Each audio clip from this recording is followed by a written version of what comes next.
What is up, everybody? I am OnenO. Welcome back to the blog. Today, I'm interviewing a new friend of mine, Dr. August Leming. Say hello. Hello, everybody.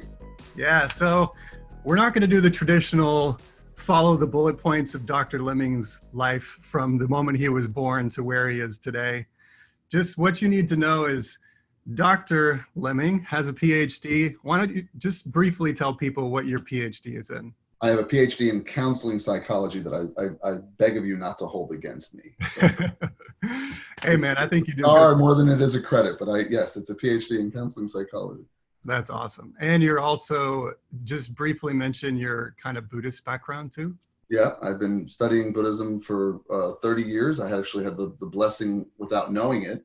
I went to Columbia University as an undergrad, and I had Robert Thurman as a professor, and I did not know who he was. I did not know that he was the first Westerner to become a Tibetan monk, that he studied directly underneath the Dalai Lama. I knew that he was Uma Thurman's father, and that's really, that's what interested me, because I was hoping she might go up in class. Right, yeah.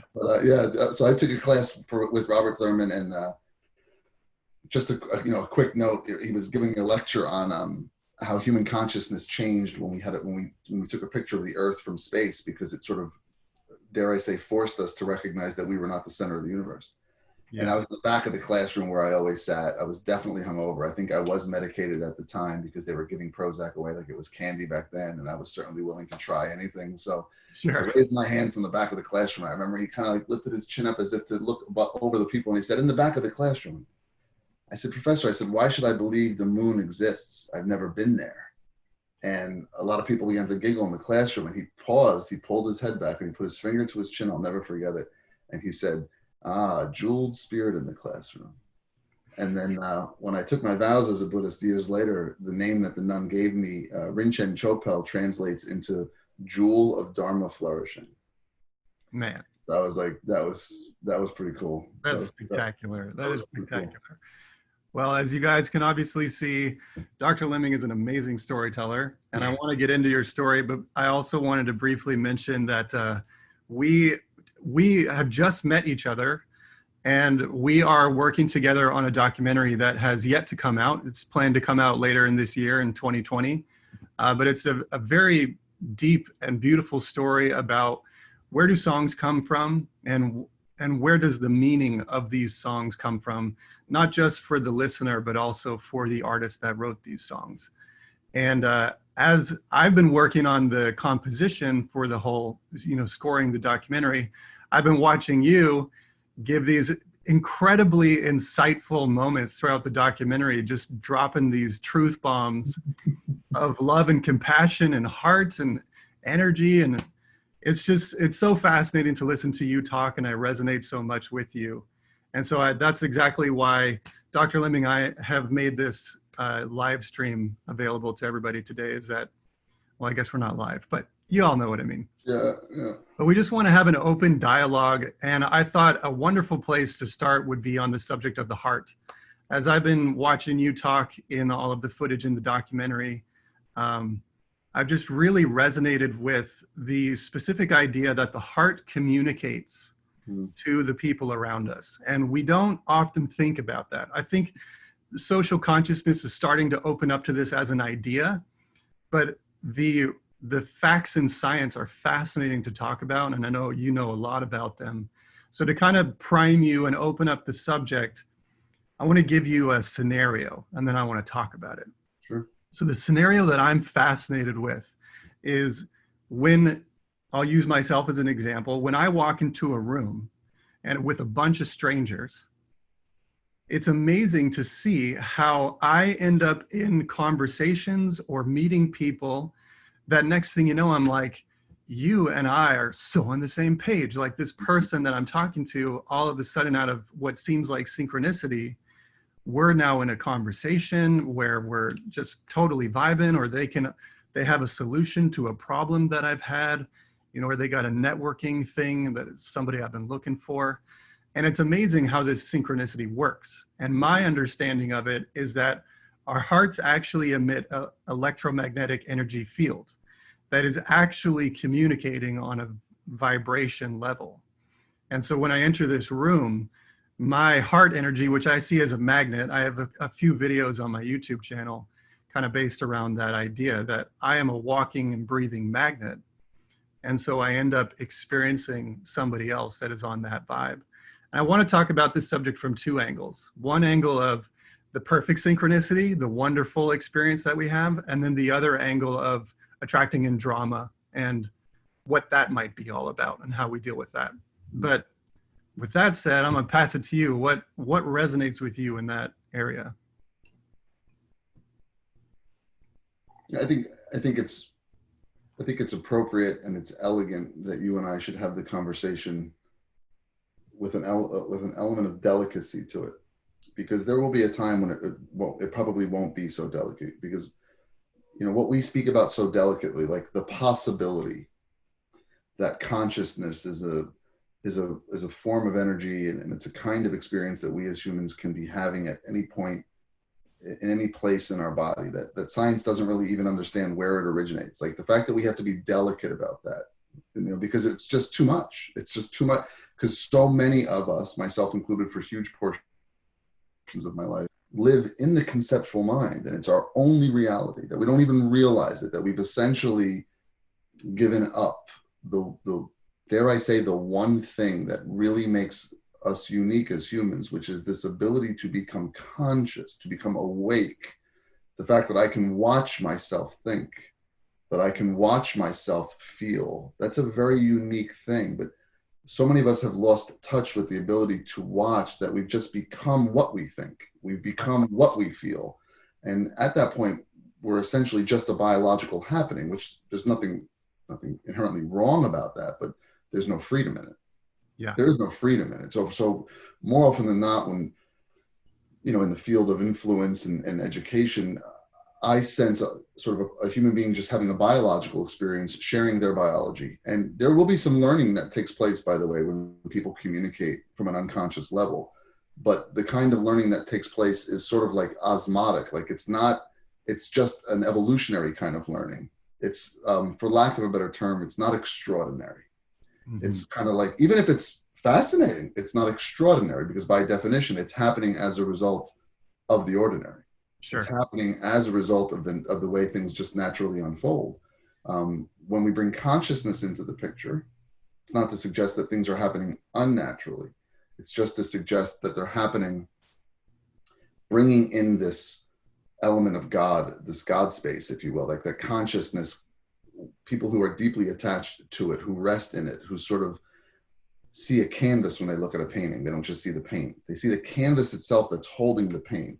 Yeah, like that's the best descriptor I've ever come across of what it means to be deeply rooted in consciousness. That you become rooted in the space upon which everything else occurs, the silence in which your music happens. 100%. That is a universal experience. Yes, I hit on that point in a recent video that I just made called "Why Every Musician Should Meditate," or the creative benefits of meditation.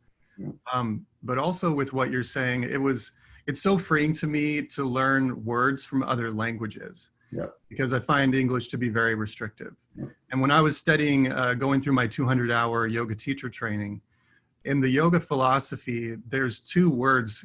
One is prakriti and the other is purusha. Are you familiar with those? I'm not, no. So prakriti, forgive me if I switch them, but I'm pretty sure I have it correct. Prakriti is the word for all of the phenomenon of the visible physical world. And Purusha is the word for the perceiver of that phenomenon. Mm. And we don't have that distinction in our English language. No.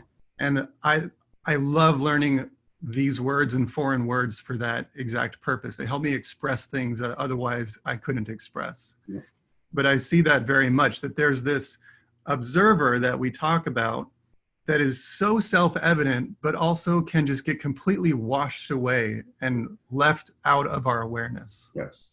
Yeah. And I actually used an example of what you just shared yesterday in a talk, just in terms of even, European language and in the Italian language. If someone is afraid, they say, "Ho paura," I have fear, as opposed to English, which is I am afraid. Yeah, totally. We become our emotional experience. In some more elevated languages, they talk about having an emotional experience. Yeah.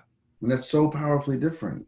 Totally. So powerfully different. It's really one of the reasons why, although I have a PhD in counseling psychology, there's not a lot of people who choose to complete the terminal degree in psychology, but then not use it for what it was ultimately designed for, which is then to pursue licensure and begin playing the game of psychology as described by the American Psychological Association. And I simply can't play that game. I over the years, originally I just was sort of skeptical of it, and now as more and more years of practice, I see it as oftentimes very hurtful and harmful, that it's actually deeply confused. And so I don't want to play that game. So it's somewhat of a unique position to have the terminal degree and then be able to speak honestly about what I believe it offered me, and where it perhaps failed me. Not to personalize it, but it didn't do what it said it was going to do, because it doesn't know any better. Yeah. It's largely governed by insurance reimbursement and finance, and that's it's a big deal to me, right? So I think it's important that when we have these conversations, as delicate as we are, because we don't necessarily want to drop what are called spiritual grenades on people. Like, we have no right to throw a bucket of cold water on a person if they're sleeping, unless there's fire in the house. Then we'll do what we have to do. But can we open that? I want to actually open that up, because I find this fascinating that we're living in a time of woke culture. Yeah. But it seems to be coming from very unspiritually awakened people. Mm-hmm. And I really respect what you just said about not forcing truth bombs onto people. And again, to bring it back to yoga philosophy, the very first principle of the 8 limbs of yoga is ahimsa, do no harm. The very next principle is always speak truth. So and then my teacher said that these two things are connected. It's like the base of our philosophy as yogis is do no harm to all beings in the universe. And then the very next step is speak your truth. But I've dated a lot of girls that actually have those inverted. And they throw that truth right at you, and it shreds you to pieces. Yeah.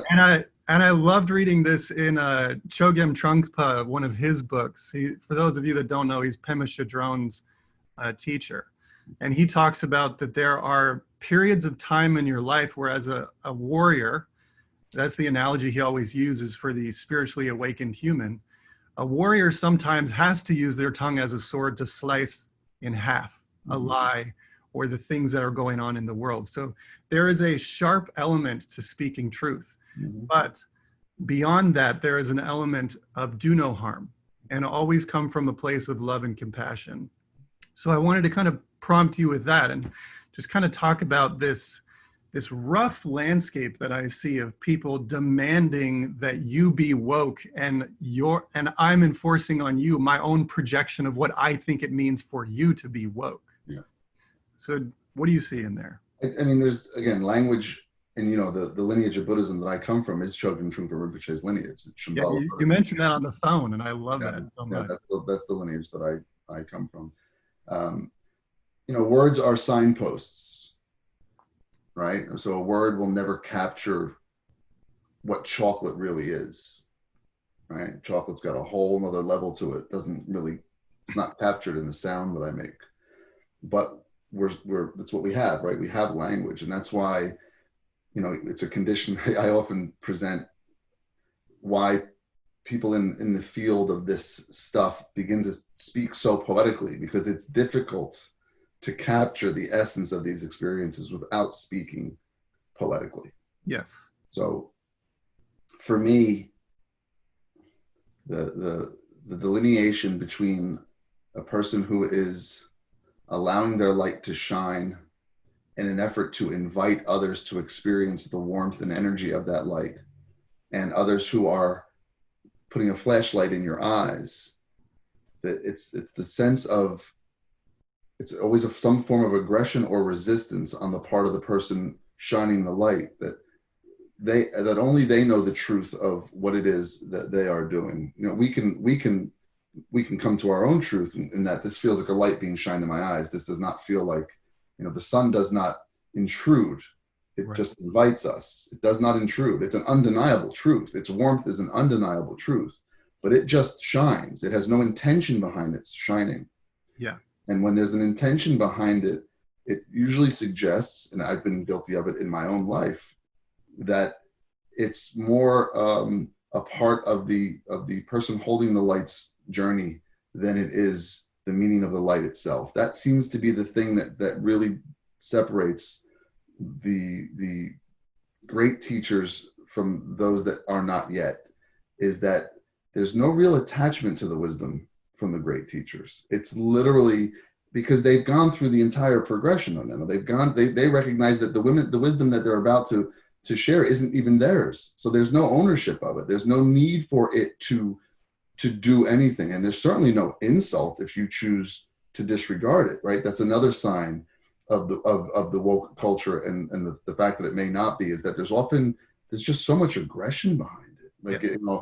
It's so easy to fall into the trap of bearing witness to what is so evidently unawake, but then to be upset by it, right, is a confession of one's own sleepiness. Right. A huge indicator of attachment. Yes.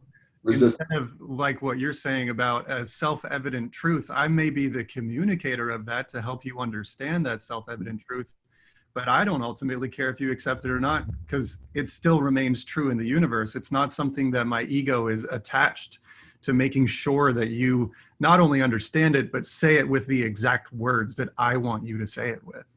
You'll know in the lineage of Shambhala, all warriors have broken hearts. So one of the few honest observations I can make from my practice, as I've had it thus far with the people I've shared it with, is that the one experience you'll have very often in bearing witness to others being unable or unwilling to bear witness to the light or the warmth of the sun is that your heart just breaks for them. That's how you'll know you're on track, when it's just like, damn, like, look how much we still need to suffer. Look how much we still need to self-contradict and inflate and exaggerate and like, just look at it. It's just that softness. That's why I'm sure you've heard it said before, the spiritual path is better off left unstarted than unfinished. Like, it's not about bliss necessarily. There's an element of that there. There certainly is, right? But I would never prescribe, as a person from a psychological background or a spiritual background, how often humans ought to cry. But I will tell you, it seems that we ought to be crying more often now. Totally. I mean, if you're in touch with that, how could you not? Yeah, we got to flow with those real emotions. And I do think there's something interesting kind of about this quote unquote new age spiritual world. I don't like to use those terms all the time, but I think that there is kind of this weird misconception that you should shun away from feeling what we call negative emotions. Mm-hmm. But in fact, like something that I heard you say in the documentary, is that it takes the mud to grow the lotus. Mm-hmm. And I completely agree and see what that means. That another person once said that the spiritual awakening process is a destructive process, because we are actually destroying our identities and the parts of our egos that we have compartmentalized ourselves into, mm-hmm. that are not the fullest expression of our soul. For our soul to come forward, we have to burn away everything that is not our soul. Mm-hmm. Whole neti part of, is that Buddhism? Mm-hmm. I don't want to misquote it, but yeah.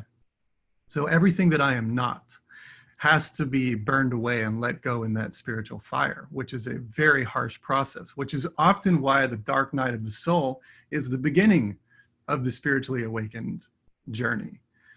And on that point, something I like to ask people that I interview, which I haven't done too many of these yet, but I like to ask people, what is that dark night of the soul moment for you, and how did that transform you to where you are now? And I know it can be very personal, so there's nothing. You don't have to share anything more than you want to. Let's just start with this. I celebrated, 20 years sober on March 6th. So I come from a very long lineage of a very deep and meaningful spiritual tradition in 12-step recovery. One of the most profound I've ever experienced is in the 12-step tradition. And confession is just part of what we learn to do. So it's not difficult. And sometimes I have to remind myself that when I give a workshop or a talk and I'm asking audience members for the first time in their lives to confess when it's something I've been doing forever. And it can be very, very powerful. I sometimes lose touch with that. Yeah. So, like the mud and the lotus and, the truth is that there are some lives that are more mud and less lotus. There is a yin and a yang in the universe that is ultimately at balance, but at any one time and in any one person's life, there can be more of one than the other. And I've witnessed it. I've worked with professionals who are like all yin, man. It was positive. It was affluence. It was influence. And then their kids get the yang. Like the kids they struggle. There's a disconnect between the success of the parent and the child's experience. Yeah. I think I was born into yang. I was born into my earliest memory. The first feeling I remember having was just being afraid. That was my life story, and I didn't know what it was. I didn't come from a culture that could help me identify it, to see the wisdom in it, to recognize the elements that may have been a gift of my lineage, the elements that may have been a physical expression of an actual experience of trauma or harm, the elements that may have been the result of my own attachment to my thinking about the future and what could go wrong. All of those things create the energy that we call fear. And I was overwhelmed by it. And then I found a specific way of resolving it for myself, which was to, in a very myopic way, seek perfection. And I did that in terms of my academic experience. So I was a very sensitive kid, very attached to my mom, very afraid of being physically hurt or dominated or abused. So there was a history of sort of like being bullied, and that resulted in, my experience as a 360-pound skinhead some 20 years later. That's crazy, man. You lost so much weight. You've been through such a huge metamorphosis. That's what there was. So there have been a couple dark nights of the soul, right? So I kind of lived. One of the blessings I have in my practice with other people is that when God closes one door, he opens another, but most folks don't recognize that it's cold as hell in the hallway. And I sort of lived in the hallway. I have a very high tolerance, but I'm also deeply sensitive to the feeling of pain. So it's like the worst possible combination. So I've lived in pain for long periods of time and felt it very deeply. Yeah, man. And it seems to be that for me, that the very first dark night was, of course, that was notable in terms of was my recovery, was acknowledging that I simply couldn't drink, that my love affair with alcohol had to end. And that was after getting an Ivy League degree, gaining 160 pounds, losing 160 pounds, starting a business, doing all the things you're supposed to do. That was after all that, because alcoholism and the fear that is really behind it was actually my driver for all the things I had done up to the age of 28. So like up to the age of 28, one of the first things I said to my sponsor when I got sober was, if it wasn't to be better than someone else, I don't know why I would want to do anything. That was all. It was just about that check. It was about that living comparatively, which a lot of people call competitive, and it's not. It's different. It's comparative. It's like this external. You're looking to the external for gratification. Just how am I doing? How am I doing? How am I doing? And if someone was better then I was nothing. But there was no real joy in the feeling of better than either, because you were terrified that you weren't going to be able to hold on to it. So the blessing of my story is that I was able to live in a deep, deep state of confusion and ignorance, but also be really good at it. So the fact is, I was able to accomplish all the things that I thought would end the confusion, and they didn't. Yeah. I got everything I ever asked for, literally, and it didn't work. Yeah, and that's the beauty of it, and that's one of the elements of living wakefully to whatever degree I'm capable of doing that is most hurtful. Is you see, most people will never actually get what they always wanted, so they believe that's why they feel the way they feel. Yeah. They'll never know, because they'll never actually get what they wanted. So I used to work in a prison, and I used to tell the guys You did? Oh yeah, for a couple of years. Yeah, that's such a colorful life, man. I love that was awesome, actually, right? I mean, and it's something I actually started the process of getting back into as a volunteer, but it happened to be just before COVID, so this is probably not the right time to do that.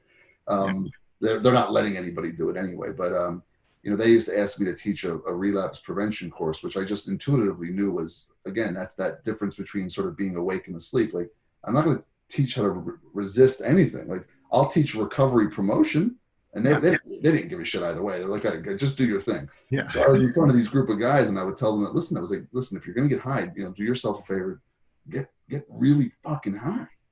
And these guys look at me like, wait a second, aren't you supposed to be telling us not to get high? I'm like, no, but until you realize that it doesn't work, there ain't nothing I'm going to say that's going to make a damn bit of difference. But by giving them permission, it opened up a doorway for some guys to hear something they wouldn't have heard. Yeah, man, so insightful. Yeah. So there have been lots of dark nights, and I think that it's so important that we begin, and all of it starts from what I've gathered.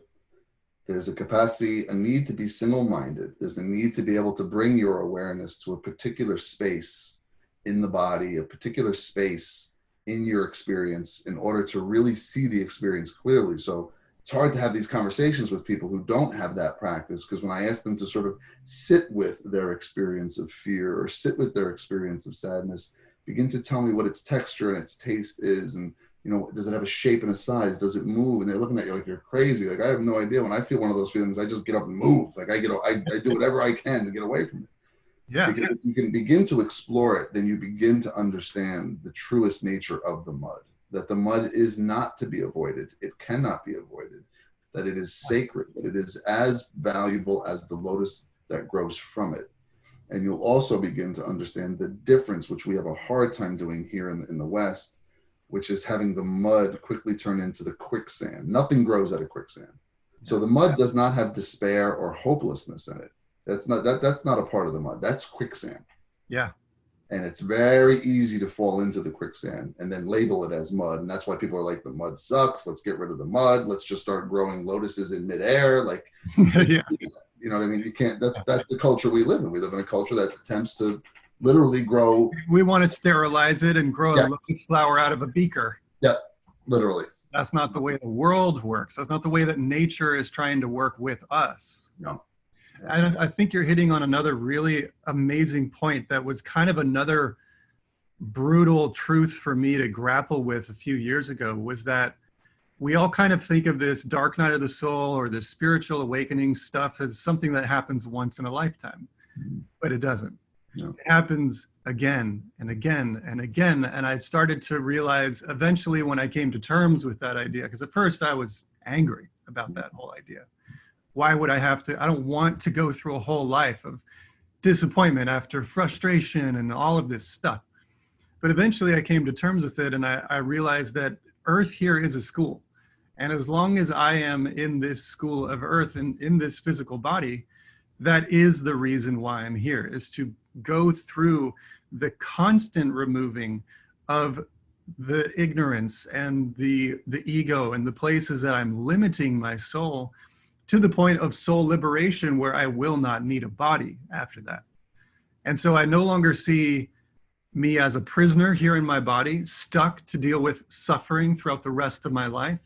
It's like my soul's intelligence is so much higher than my human brain can understand. How egocentric is it of me to think that in my mind I could process the entirety of my soul? So my soul is here to do something that is beyond the comprehension of my own human mind. The only place that I can touch that is through my intuition. And there's a peace and a resonance that I feel with that idea, that my soul has chosen to be here, not out of some sort of universal punishment, but out of an excitement that as I become a human being, I may forget. But my soul is here to go through this process of learning, to eventually graduate and move on into whatever the next expression of my soul will be. But there is not going to be just one spiritual awakening or one thing that I have to go through. It's going to be a process. There seems to be a night that comes every 24 hours, right? I mean, it seems to come pretty regularly in nature. The possibility that it was very important for me, because for a while, you know, we live, and there's a reason why so many people who pursue this experience that you and I are discussing now begin to withdraw from certain elements of traditional living, because it's really just too hard. It's Yeah. too hard to stay on this path and be in a world that promises me perpetually, you know, what's waiting for me, how good it's going to get, and what is really the meaning. Like it's just too difficult. You have to be really, really strong to live in this world It's of, true. of materialism and traditional success, and it's hard. And so that's why so many people on the path begin to withdraw, begin to demonstrate countercultural elements to different degrees, right? It was really important for me to come to terms with the following, though, because for a long period of time, and right now in a lot of the success porn that's out there, there's this whole idea of like, you know, facing your demons and this whole and I realized this visual came to me that I think you'll appreciate. That in the moment of truth, which comes very often, where we're afforded the opportunity to see what is really happening in the clearest of ways, there's a sense of trepidation and fear involved in that experience, and it's likely an element of the ego, right? Sort of resisting this unearthing, this shedding, if you will. But I think what I liken it to for people is that there's a feeling of a steel rod being pressed firmly in your back, so that it's really uncomfortable. That's that nudging. That's that intuitive, like knowing that I need to move. That this isn't working. There's an element of an unnecessary element of suffering in this experience. But then when you look down, you see like a 9-inch blade pointed gently into your belly. So you feel stuck. Like you got the steel rod and you know what it's telling you to do. But if you move forward, the fear is that you'll be gutted. Yeah. I think the beauty for me was realizing that the knife is an illusion, that it's actually not there. There is no knife. There is no knife. That it is not harder, to be honest. It's not. It's really not. It's not. That's the lie that we've created so that we don't have to be. If it was harder to be honest, then you and I would be having a very different conversation about the nature of the universe, because that would mean that it was by nature cruel, and it's not. It isn't. It isn't. It isn't. And I've always resonated.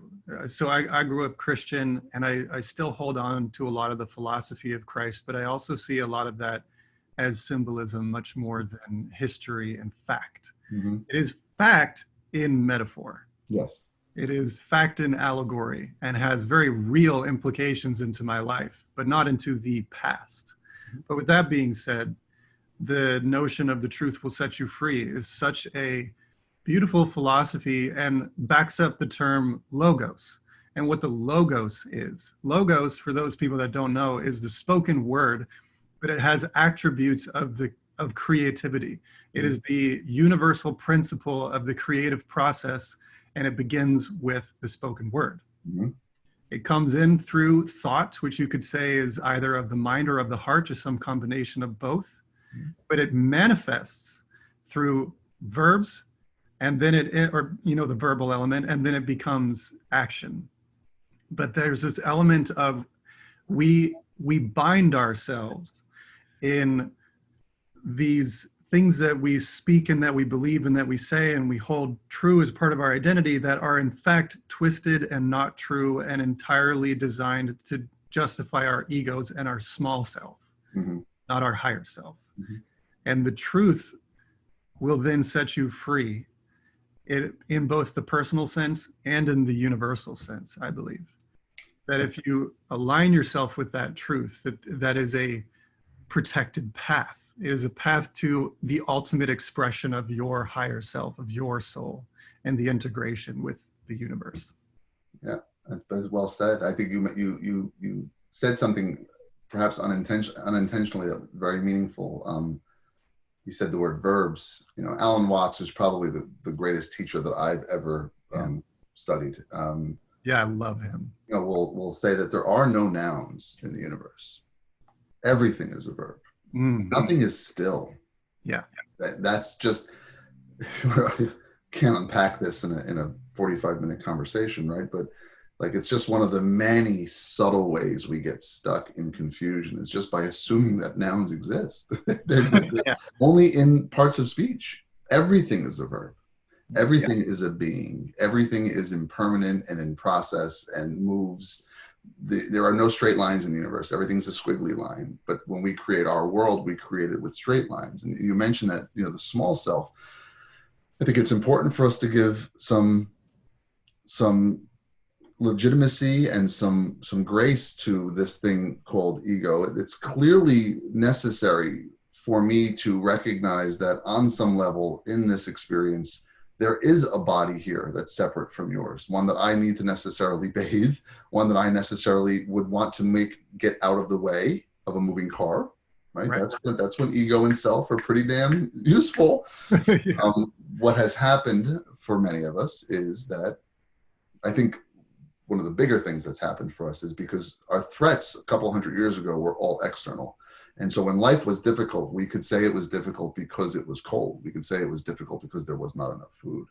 And as we become more organized and civilized, so they say, and those needs are mostly met, now the deeper threat is internal for us, and we can't get away from it. And it's largely from the conceptual mind. That the conceptual mind, the analytical mind, the seat of the self and ego is biologically driven to perceive and monitor threat. And so that's what it does. And so now, because there are no threats directly, there's no predator coming anytime soon for me, it will, believe it or not, the conceptual mind is threatened by the experience of no threat. It's like, wait a second, this can't be good. We cannot feel this safe. And so it's almost because it doesn't have a purpose at that point. Absolutely. There's a real risk if you were to fall asleep by the side of the campfire and fall too deeply into sleep, you're at risk. So it keeps a constant portion of us, thinking about what could potentially go wrong. And I don't even like to use thinking as a verb over which I have ownership, because I don't think. My conceptual mind does. Right. And it's not the most useful form of thought I experience. It's very rarely productive. If you want to do it with intention, if you actually want to take your awareness and turn it to the conceptual mind with intention, you will see within a matter of seconds, there's really nothing useful. It's not what it was designed to do. It's like the attic. It was designed to be a place you store boxes. You go up, you look through the boxes, you find what you need, and you come back down to the kitchen. Right. And that we live here. Yeah. That when you were speaking in the very beginning of this, I was literally physically listening to you from my heart, that as a result of likely my meditative practice and whatever grace I've been given, I can bring my awareness to my heart. I can literally feel my heart the same way your hand hands. Mm-hmm. My hand is handing right now. This is what it does. I'm not sure how it does it, by the way. It's a great thing. Isn't it? To do with people. It feels like I'm doing it, but I have no clue how it's actually happening. So that's just a little glimpse into the level of biology that still drives all of us, right? Yeah. But as my hand hands, without there's no confusion there, I can feel it handing. I can feel my heart, and so I can sort of listen from it. I can connect to people from it. I can, and I know that you can as well, and we've done it with each other. You can create an environment where the energy that is exchanged between your heart and mine. Now, if a yawn can travel over a telephone line, I'm sure that my heart's energy can. And a yawn can. You don't even need to know I'm yawning on the other line of the phone. And if I yawn, you're likely to yawn. Yeah. What happens is that, and you mentioned synchronicity, and that seems to be a very important part of this, that if the energy that my heart is sending to you is of a parasympathetic vibe, it's a rest and digest vibe, it will invite your heart into being in the same vibe.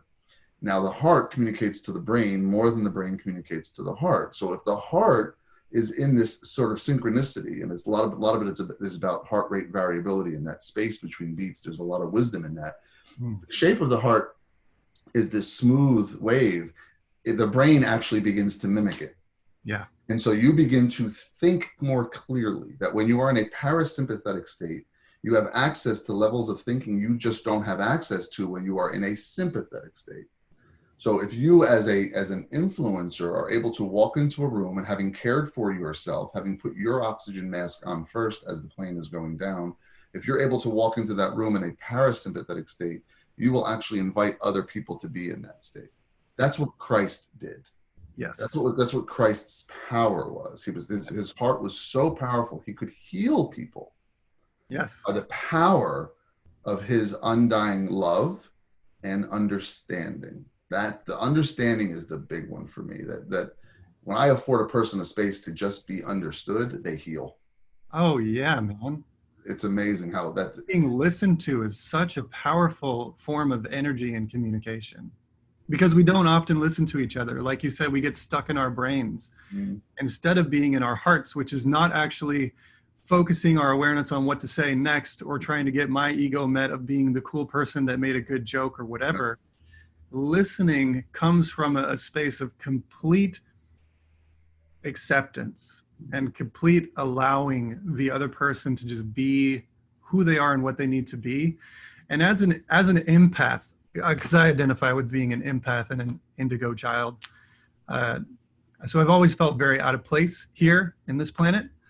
But the main thing that I've started to grow into as I've matured along this subject line is I've seen a kind of hierarchy or a leg up, that love and peacefulness can actually I don't know the right word because it's not aggressive, but it can win this battle between a stressed out person and a peaceful person. The stressed out energy only transmits to all of the unconscious people that resonate with stress. mm-hmm. I'm angry for this reason. And then the people, they try to rile you up, right? And for most people that happens. But I've been out in the world touring with huge pop artists, which only means that I've been in thousands of very strange conversations in my life. Met with lots of very different people than myself. Shared dressing rooms with people that I don't understand. And along that journey, I am always so aware of my energy and what I'm feeling from other people. But I've seen that there came a point in my life where I noticed that people were trying to give me their stress, their anger, their frustration. They wanted me to identify with it in an energetic sense.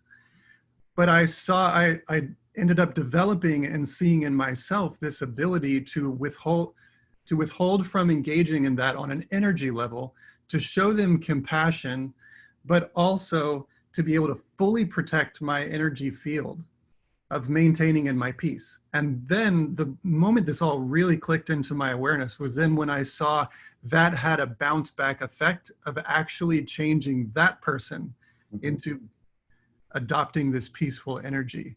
And sometimes that manifests with frustration still, like they just kind of leave. They're like, man, fuck this guy. He won't get on board with me complaining about Trump or whatever it is. Yeah. But other times it changes that person. They end up evolving into a different conversation with me. So I think it's fascinating. We think of fear as being this incredibly powerful tool, but I think love has this way of transmuting that fear into something that it couldn't be with otherwise. And that kind of shows to me that there is a power of love that is just above this thing we call fear. It's Thich Nhat Hanh refers to it as spiritual alchemy, and if you can have that experience with others, so what your love does basically, it basically dissolves the fear. That's what it does. It's not aggressive, but if you look at nature, light does not fight darkness. Mm-hmm. Darkness cannot exist in the presence of light. Yes. Light wins. Yes. Warmth wins over cold. There is no such thing as cold or dark. They are simply the absence of heat or light. So that the natural order of things is heat and light. That's fascinating, right? So I think you can sort of draw that same comparison as to love. And so if we can engage in that form of spiritual alchemy with others by bringing a heart in that is prepared to accept and understand the nature of other people's confusion, which, by the way, I think for me, the very first step in that is to just recognize it ain't about me. That's like the first step, right? It's just not about me. No, nothing is, no matter what. Even if they come up to me and say, this is about you, like, it's still not about me, right? So that makes it a lot easier to sort of bear witness to the nature of their confusion. Now, the only way, right, this is where we go back to the mud. The only way for me to really understand the nature of their confusion is to have experienced it myself, and to really have experienced it, like really take a deep dive into what do I really feel like when I start comparing myself to others? What do I really feel like when I'm riding some wave of feeling better than or accomplished? really, really explore that, so that when you bear witness to someone else having the same experience, you don't envy or begrudge them. You're like, oh fuck, man, I've been there. Like I hope that ends as quickly as possible. There's a wishing of well, because you truly understand the nature of that experience. I think the really cool thing is when we can start to do that same spiritual alchemy with ourselves. So when I bear witness to my own confusion, that my aggression and my karma is stimulated by someone else's behavior, and it comes up in a rush of just, you mentioned frustration, by the way. You're really a really brilliant dude. Like, you described frustration correctly. Frustration is a word we use to mask the feeling of powerlessness. It's just a sexy word we use because it's a lot easier to say, fucking dude frustrates me, more than it is, I feel so out of control. Like, we won't brag about feeling powerless, right? But that's what the word frustration is. And you actually offered that person a feeling of powerlessness when you refused to pull the rope. Yeah. They kept putting the rope in your hand, you wouldn't pull it. They kept putting the rope in your hand, you wouldn't pull it. And I'm taking my rope and I'm going someplace else. There's a feeling of powerlessness there. And that was a gift. That was a gift that you gave them in an effort to truly hold them accountable by creating a space where they're able to feel their own feelings and either evolve in the presence or go deeper into confusion. But we don't have anything to say about that choice. Everyone has the right to do both. I certainly went deeper into confusion every drink I drank until I was done. Yeah. I don't know if there was anything that could have been done any sooner. It's impossible to know. But I do know, as you had mentioned earlier, that the words we use and the energy behind the words we use, that the elegance of the invitation sent does have an impact on how many people RSVP to the party.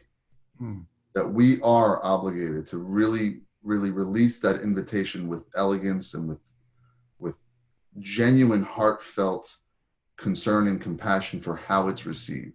Because if we do it any other way, then we're really not sending out an invitation. We're making a broadcast. There's a difference, right? The broadcast is really about me. Yeah. I want to be heard. Yeah. That's cool. But if it's an invitation, you write it in the language of your constituents. Yeah. So that they might understand it. Totally. And if I have the ability to speak multiple languages, it's only because I know the mud as well as I do. But I've had the ability to both feel utterly powerless and abused, and having experienced trauma on a number of levels of a child, to having been, a 360-pound skinhead. And when I say skinhead, there was no racial underpinnings. It was just, I lived in Boston. I worked with a bunch of punks. I was head of security at a punk rock nightclub. And that's just what you were. So I shaved my head. I got long sideburns, and I covered myself with tattoos. A lot of them really bad, but that's okay. And in that position of what appeared to be physical dominance, I mean, I was like, my picture is on the wall of hundreds of Boston bankers and attorneys who part of their fraternity pledge was to go get a picture with the head of security at the Rathskeller. So they would come up to me and be like, can I get a picture with you? Like these, and I was like only a few years older than them, but I was huge, right?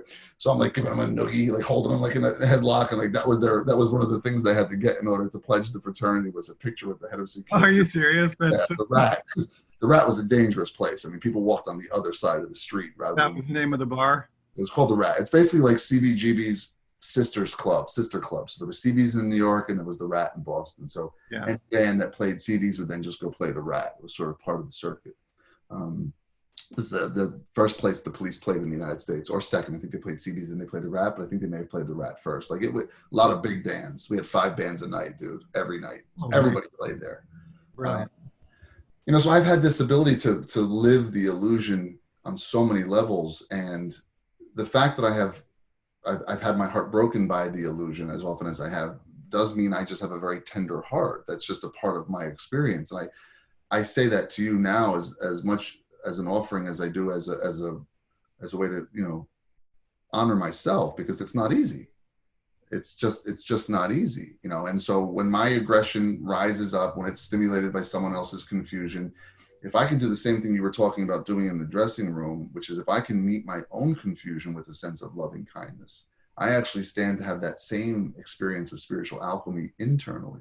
That I can then use what came up, which I initially would just judge or criticize, but instead, if I could soften and see it as Thich Nhat Hanh would suggest, as a crying child, as a sick child, and then offer it this just unconditional love and accept. That's where you learn to forgive others. 100%. Now you're staring in the face of the sinfulness of the one person you know best. Like, Yeah. I didn't mean to do that. Yeah. I didn't mean to do any of it.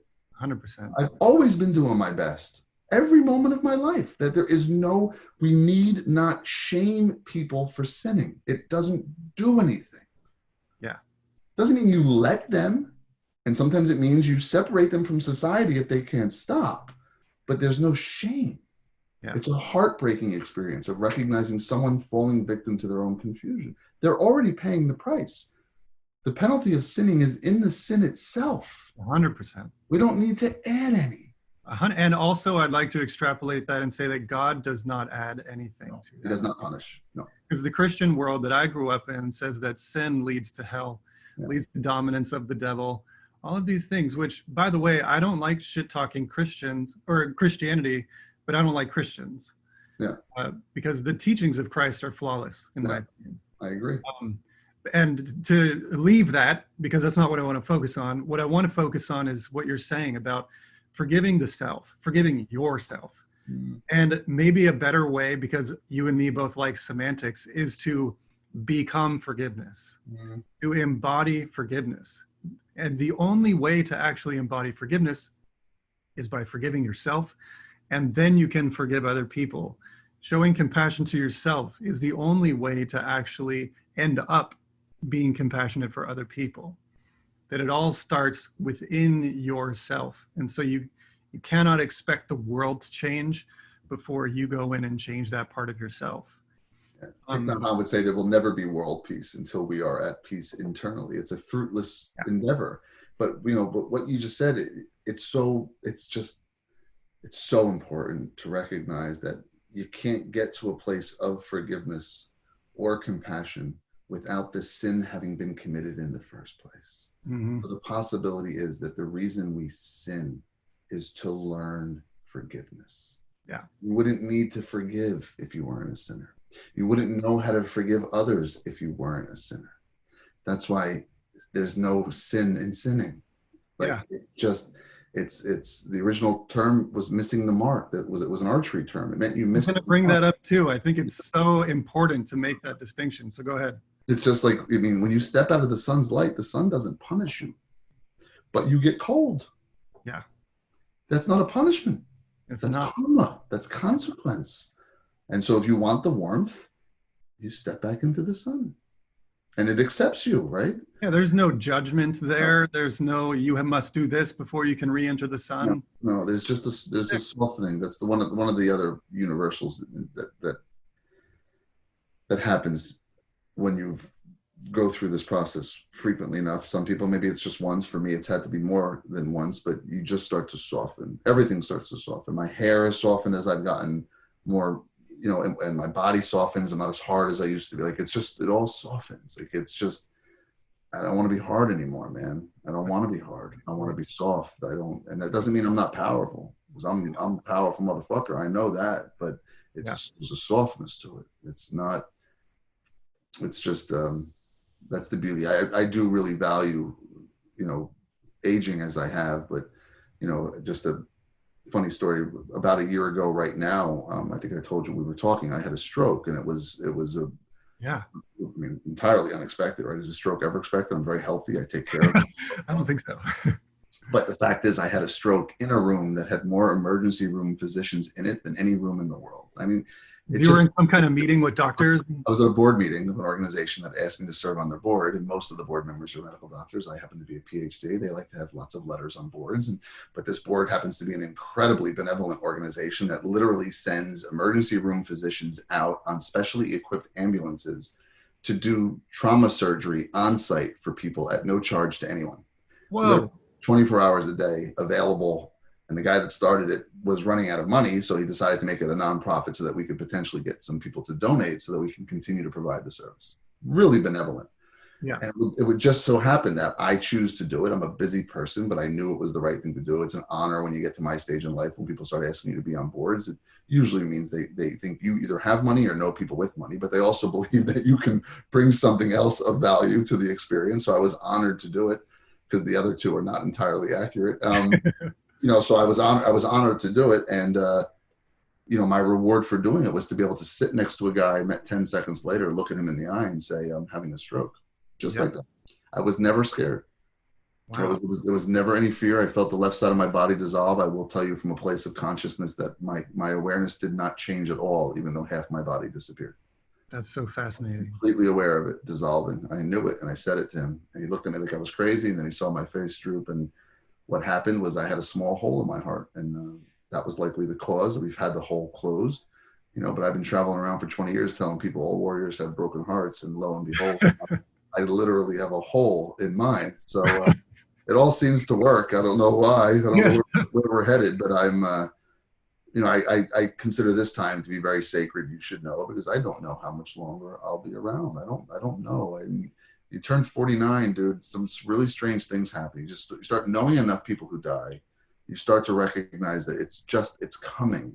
Like the first time someone compared it to a round of golf for me, it was incredible, because I've played golf before. Not a lot, but I've played, enough. And when I turned, I think 45, one of my good friends was like, you're on the 10th tee. And I was like, what?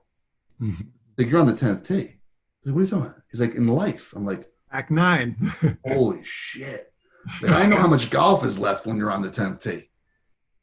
I don't know how much life is left when you're 45, because I've never been 45 before, but I know how much golf is left when you're on the 10th tee. And I'm like, oh boy, I better start enjoying this thing. Yeah.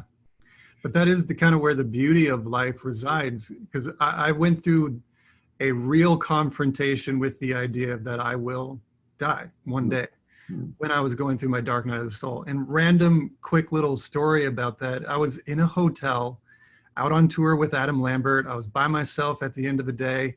I turned on the TV. I watched a documentary about this surfer who's going to surf the world's largest wave. This wave is so fucking big that if he falls, he's done. Yes. Nobody can even be out there with him. It's like 100 feet tall, and I'm not exaggerating. So I am in my hotel room eating a room service burger, and I'm having an existential crisis. God knows why.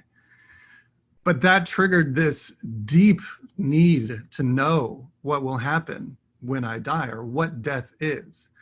And it was a long journey of self-discovery and reading and going within and all of that, but eventually coming to terms with the idea that as a human, this is an inevitability. And it's part of the human journey that we're all on, that we have this awareness of death. Lions don't have this necessarily. Elephants don't have this. Fish don't have this. Humans have this for some reason. And it can be very debilitating. But that is also the exact point, the crossing the threshold of the hero's journey, where you realize death is a beautiful transition into the next form of expression that I will be. And the now moment that we exist in is the eternity that we always think about, and that Christians put off into another place. But it is here, ever present, always has been, always will be. Whatever expression I am today, I'm not going to be that tomorrow. So if I even believe that I'm going to be the same version of OnenO tomorrow, that's already a lie. But death is nothing more than a transition, but it paralyzes so much of us. And I think for very understandable reasons. But coming to terms with that, and I can't say I'm 100% at terms with that, but coming basically to terms with that, I think is so liberating for my soul to then realize that there's never going to be a time where existence doesn't exist. By very definition, existence itself exists. Everything that doesn't exist already doesn't exist. There's kind of a logic in there. And any significant wisdom is almost always counterintuitive and always paradoxical, and to assume that you've come from nothing but will then live forever, there's a flaw in that, right? So what we recognize is that we don't come from nothing. Yeah. Therefore, we will never return to nothing. Right. It's so mind-blowing to me. It's such a simple thought that everything I'm made up of after my mom and my dad conceived me and the sperm and the egg met, both of which were made of stuff foreign to me, right? The sperm and the egg. That everything else that's ever been used to make me has been borrowed from an atmosphere that has been closed since the origin of this planet. Yeah, so I'm essentially made up of stuff that's been borrowed, and it's been a part of a lot of other things and a lot of other people. Yeah. And that's the truth. that's the proof of the interconnectedness that I embody a lineage specific to my DNA, but I also embody material that is of other things and other people, to which I will then become a part. You know, none of us fears going to sleep, but we fear death so much. And where do we go when we sleep? Yeah. You know, where do we go when we sleep? And when I Also, was in you can never go to sleep without waking up. It's right, there's a yin exactly. yang to it. There's no such thing as sleep without awakening. That's right. There, well, that's the non-duality piece, right? Which we didn't touch on. That it's, and you know, you mentioned before, like the we're talking about the spiritual grenades. You know, in every great lineage, you'll see that there are, you know, in martial arts, there's belt colors for a reason. That if you're a white belt and you go fight a black belt, you're going to get hurt. Yeah. And one of the things I honor about Buddhism is that you don't get a transmission until you're ready for it. Mm. There's just no reason. Yeah. Otherwise, it's not going to help.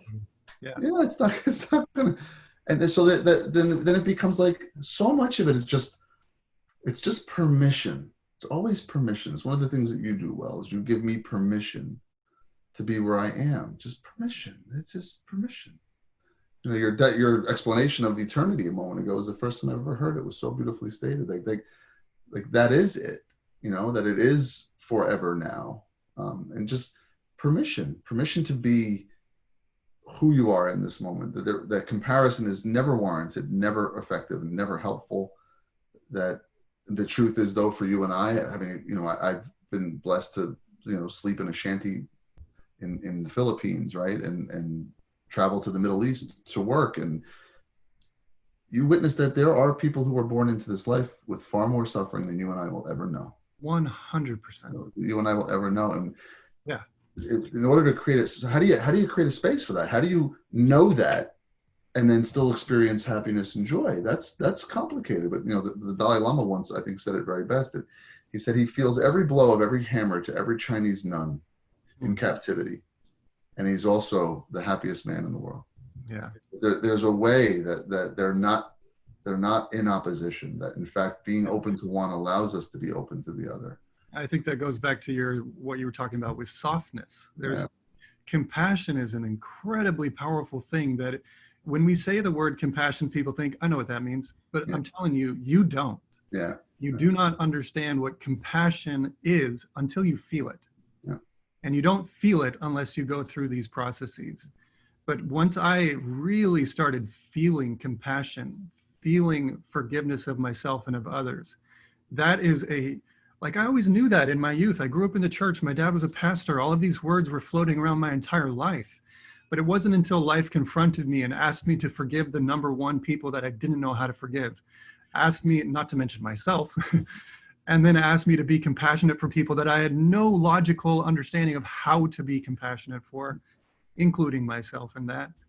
But going through that process then eventually did lead me to that same awareness of, I went to Nigeria on tour with Rihanna, and I'm seeing the most fucked up amount of poverty I've ever seen. And it fucked with my head because I'm out there playing with the number one pop artist in the world who's getting paid $750,000 for her to just come play a show.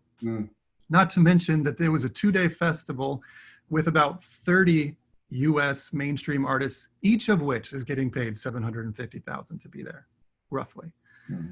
Meanwhile, we're driving through these slums where there's all of these metal shacks of people living in mud with a visible cloud that is just stench and disease. And it completely crumbled my worldview, made me feel just very strange about life. But eventually that all led to this evolving compassion and forgiveness, and seeing that suffering is a universal truth. There's suffering in me, there's suffering in you, but that's not the end of the story. And also, everybody's on their own path. I don't want to add to anybody's suffering, but I cannot also retract somebody's suffering. I can maybe give a homeless guy some water or take him to a nice hotel, but his suffering is going to be his journey. It's going to be his process. You know, there are a couple different practices in Buddhism that are usually effective. You know, one is just to sit in a public place and attempt to sort of draw in the fear and the suffering of others and to release love and grace and blessing, like quite the opposite of what most New Age people would do, right? We sort of draw in the positivity and let out the negativity, which if you just think about it from a recycling point of view, doesn't leave a lot of good shit on the outside if we're all taking in the good shit and putting out the bad shit. You know what I mean? So, but you know, that the practice of intentionally cultivating compassion is huge. You know, it's one I did a little course that's available online called the 4 Streams of Compassion-Based High Performance, because you know, even the way you live your life and I live my life, we're still high performers. We're not asleep. We still want to be on the stage, whatever it is, still live a life that has meaning and is big and bright at times, and maybe at times not, but that choice will be mine. You know, that compassion can be a driver to high performance as opposed to aggression. But one of the streams in the 4 streams is the intentional cultivation of compassion. That one of the things that seems to be clear is that if we're going to do this as well as you and I are capable of, we do have to have a practice on a daily basis, that there does need to be some portion of time we spend dedicated to meditation or the cultivation of different emotional energies, or working with some energy that you feel is prevalent, you know, and working with compassion is a very big one. I've even started to move away from it, using the word compassion, because it's really complicated. For a lot of us, we're better off just starting with friendliness. Like, if I'm doing a business workshop, I ask people in the room, can you right now, sort of on demand, cultivate a sense of friendliness for the other people in the room? And you'll know they can't. You'll see it. Like, they'll be like, yeah, I can. Like, no, you can't. You don't really feel it. Like, you don't really feel like, oh man. Like, and if you don't, we're not going to get very far in our development of some kind of culture that we're saying is one based on humanity. Like, we have to be able to care, like genuinely care. So friendliness is a good place to start, you know, and then we move to sort of loving kindness, which is still just a sort of a giving out energy. See, but compassion goes to the next level, which is, it is now I'm willing to share with. Yeah, like, that's heavy, dude. You gotta, you know that that's not easy. You know what I mean? Yeah, so fascinating. Well, I think we're approaching the end. So I would like to maybe spend the last 5 or 10 minutes talking about 2 things. The first one is the heart's energy at a distance. And the second is the heart's energy in your immediate space. First subject, and this is a sensitive one for me. So my sister and I were 2 years apart, less than 2 years apart. And we've always had a very, very deep connection with each other, especially on an energetic level. And you'll see what I mean when I tell you this story. First of all, we have all of these experiences in our youth that I could bring up, but there's only one that I want to bring up for this story, which is there was a period of time where I was about 8, my sister was about 6, maybe a little bit older, I'm not sure. We were at a state fair, and my sister wanted to ride this ride that my brother and I had rode earlier in the day. My brother's older than me. So she looks up to her older brothers, and it's this ride where you go on a loop and that's it. And, you know, it's all kinds of scary when you're like 6, 10, you know, somewhere in there, 6, 8, 9, 49. 10. Yeah, I understand. Yeah. So my sister thinks she wants to be brave and do this with me. And so we go onto the ride together. And the moment it started, the moment we've got the first upside down, I already saw in her face and felt in her energy, she was not having it. And that, in my youth, that's one of the most intense amounts of fear I've ever experienced come from my sister. And so that's that story.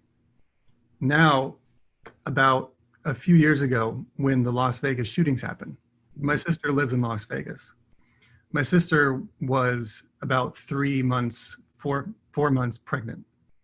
She was working at a vendor inside the grounds of the festival.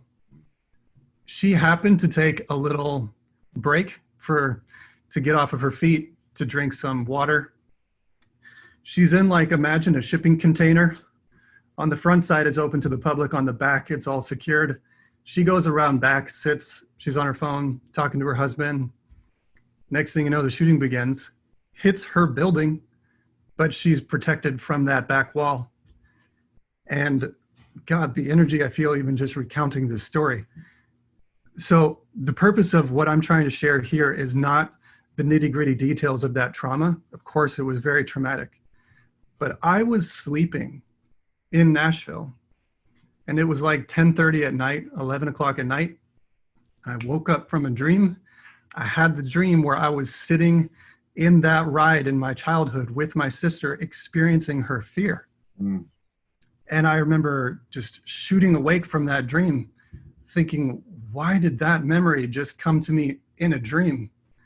And then my sister called and we talked, and it was one of the most devastating conversations to have, just the amount, again, of pain and fear that I felt in her. But for the purposes of this conversation with you, I want to talk about, what is that? I feel like I know what it is, but I want to know how you would break it down. And is there science behind that? And what is going on with us? There's clearly something that we don't understand as human beings that is going on. But she reached out and I felt her, and somehow we got connected, and I knew exactly what she was going through without having any idea of what she was going through.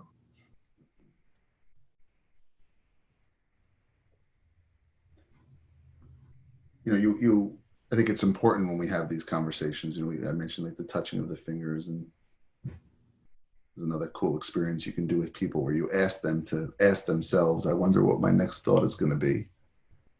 And then you let them share with you what their next thought is. And then you ask them, did they choose that thought? And some people say they did. And for people who say they did, you can then say, well, what were the thoughts you didn't choose? And they'll say, well, there were none. And all of this is just to create a good, solid foundation of no foundation.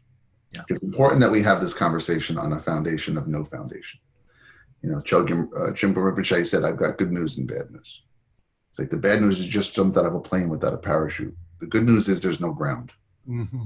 Let's just recognize the fact that there's no ground before we have this conversation, that our minds are not meant to understand. When I was a boy, I used to sit for hours in an effort to understand infinity until my head would hurt, because I just couldn't get it. I couldn't get to a place of resolution.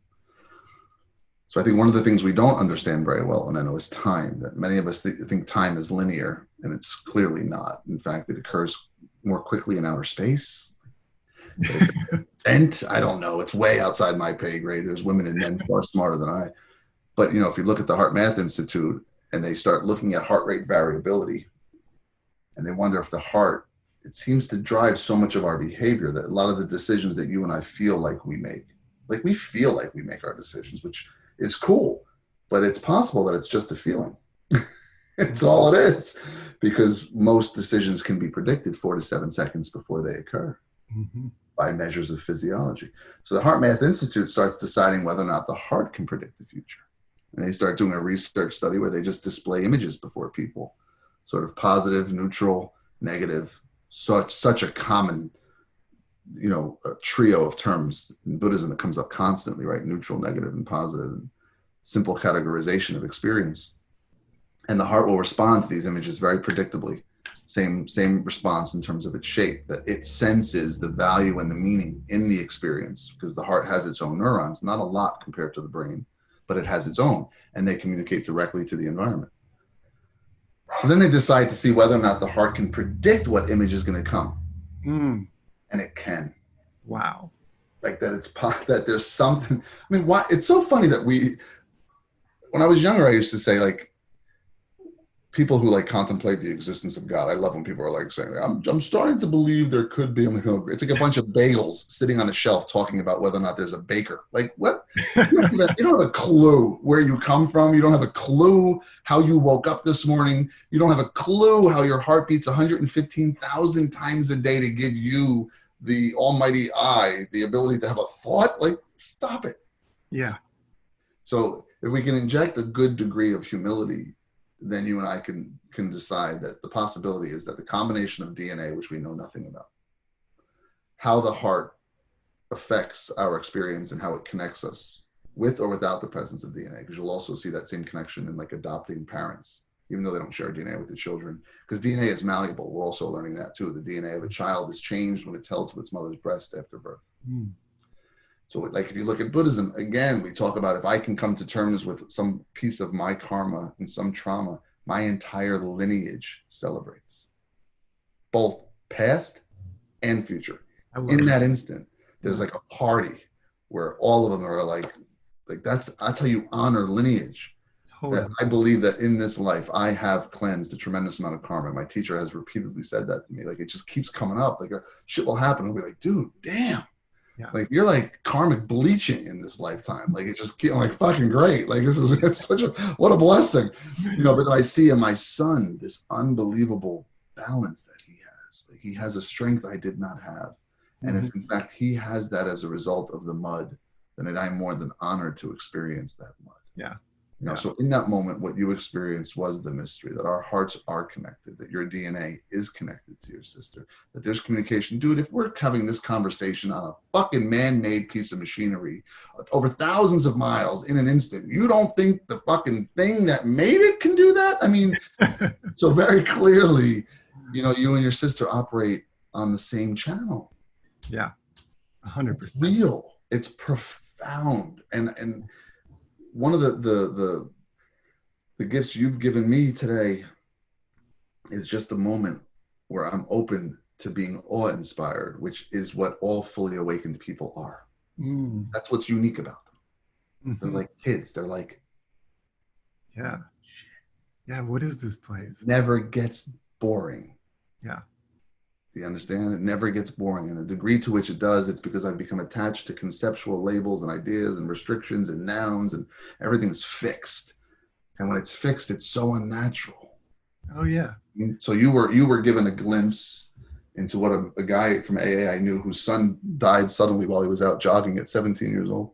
And he would talk about having moments in his day where there would be these thin spots that he would just sense that his experience in this dimension and the dimension his son was in, the wall got very thin. That he could feel his son. Like, that's a thin spot. But that's real, man. Yeah. No, there's no argue. You know, we don't send Valentine's Day cards with brains on them. Right? We don't, if someone looks like they've been hurt, you don't walk over and go, is he thinking? You know, you say, is he breathing?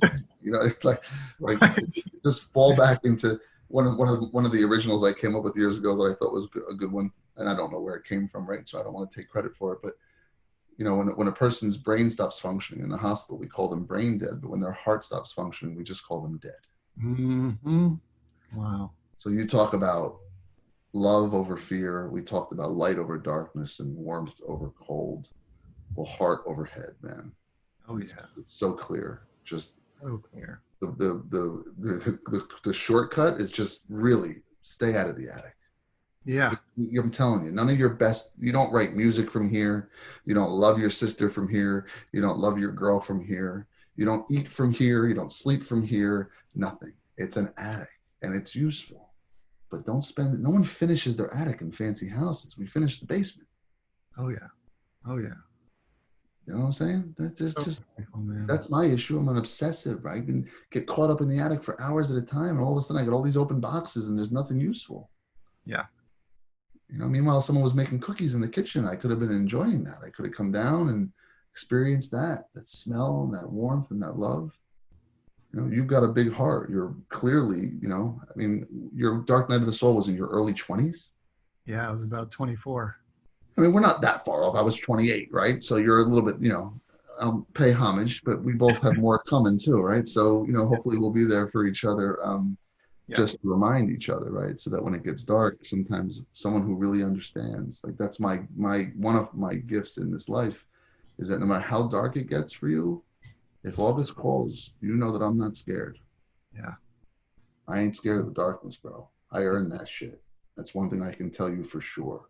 I know, I understand it deeply. And that's my gift.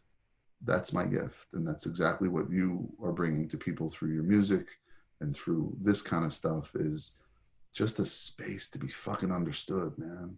Yeah. Because mainstream, I spent so much time in pop mainstream and rising to the top of the hierarchy of Los Angeles. And much like you said earlier in our conversation, when I finally got everything that I thought I wanted, when I made it to the top of that stuff, I reached the summit of Mount Everest with a heavy heart and a depression and a realization that none of it mattered. None of it really mattered.